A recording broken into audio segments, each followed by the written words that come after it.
Hello friends, Janu the kitchen હાઉસમાં તમારું સ્વાગત છે। આજે આપણે બનાવશું દૂધીના અપમ। હજુ સુધી જો તમે મારી ચેનલને સબસ્ક્રાઇબ ના કરી હોય તો મારી ચેનલને સબસ્ક્રાઇબ કરો, જેથી આવનારા નવા વિડીયો તમારા સુધી તુરંત પહોંચી શકે છે। તો ચાલો જોઈ લઈએ આપણે રેસીપી।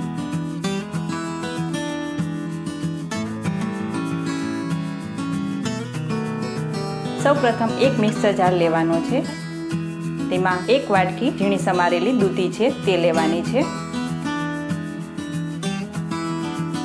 એક નંગ લીલું મરચું છે તીખાસ માટે તે લેવાનું છે। એક આદુનો ટુકડો છે તે લેવાનો છે। અડધી વાટકી જેટલી કોથમીર લેવાની છે, તેનાથી ગ્રીન કલર સરસ આવશે।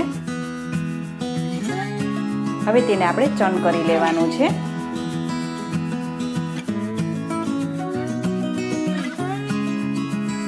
ચર્ન થઈ જાય એટલે આપણે તેમાં અધકચરું જ વાટવાનું છે। હવે તેમાં આપણે 1/2 કપ ચોખાનો લોટ લેવાનો છે, 1/4 કપ સોજી લેવાનો છે, માપનું ખાસ ધ્યાન રાખજો।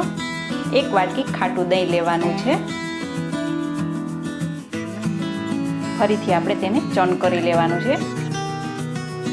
તમે જોઈ શકો છો સરસ મજાનું બેટર તૈયાર થઈ ગયું છે અને ગ્રીન કલર પણ સરસ લાગે છે। હવે તેને આપણે એક બાઉલમાં કાઢી લેવાનું છે। હવે તેને ઢાંકણ ઢાંકીને આપણે 10 મિનિટ માટે રેસ્ટ આપવાનો છે। વઘાર કરવાનો છે। એક પેનમાં આપણે 2 થી 3 ચમચી જેટલું તેલ લેવાનું છે, વધારે નથી લેવાનું। 1 ચમચી અડદની દાળ લેવાની છે, સાતળી લેવાના છે।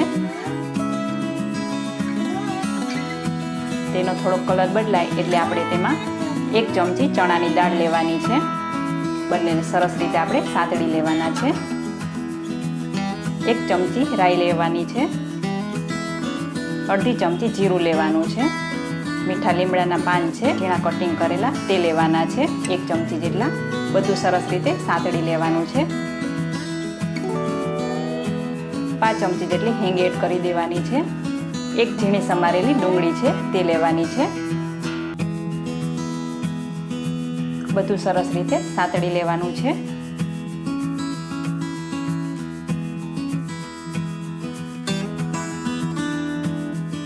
થોડો ડુંગળીનો કલર બદલાય ત્યાં સુધી આપણે રાખશું।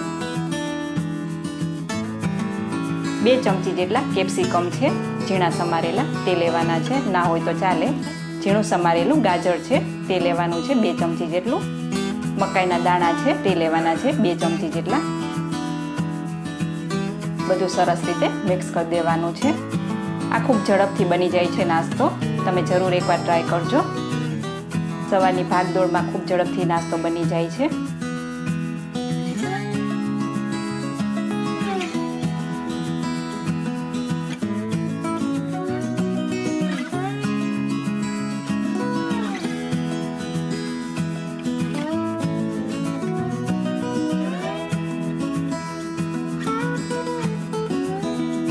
હવે 10 મિનિટ થઈ ગઈ છે, તમે જોઈ શકો છો બેટર સરસ મજાનું તૈયાર થઈ ગયું છે।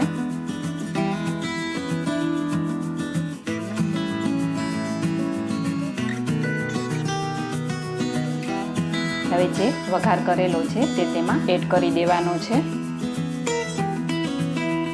જો તમારે વેજીટેબલ ના એડ કરવા હોય તો પણ ચાલે, એકલી ડુંગળી પણ ચાલે। બધું સરસ રીતે મિક્સ કરી દેવાનું છે।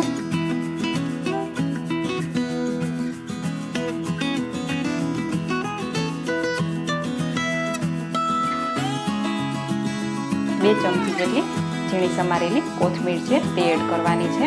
સ્વાદ અનુસાર આપણે નમક એડ કરવાનું છે। બધું સરસ રીતે મિક્સ કરી દેવાનું છે।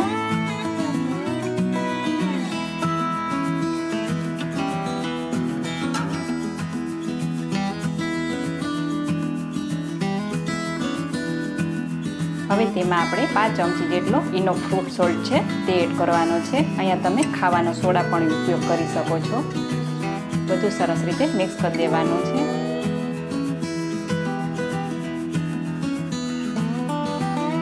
અહીંયા મેં અપમ પેન લીધેલું છે, તેને આપણે તેલથી ગ્રીસ કરી લેવાનું છે। હવે તેમાં આપણે થોડાક સફેદ તલ છે તે એડ કરવાના છે।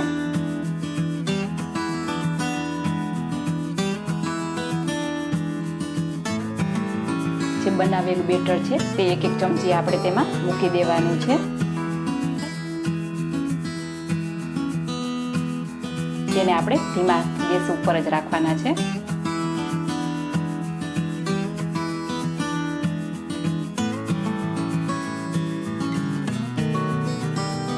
હવે તેને આપણે ધીમે ધીમે પલટાવી લેવાના છે. તમે જોઈ શકો છો.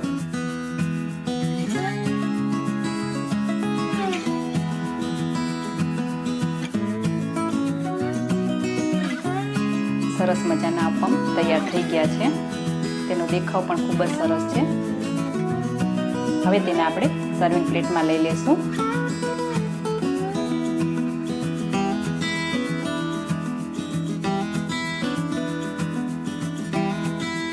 અપમને મેં ટમેટા સોસ સાથે સર્વ કર્યા છે. તો તૈયાર છે દૂધીના અપમ. તો કેવી લાગી આ મારી રેસીપી તમે જરૂરથી લાઈક, શેર ઓર સબસ્ક્રાઈબ કરજો અને મને કોમેન્ટ પણ કરજો. ફરી મળીશું નવી રેસીપી સાથે. ત્યાં સુધી આવજો.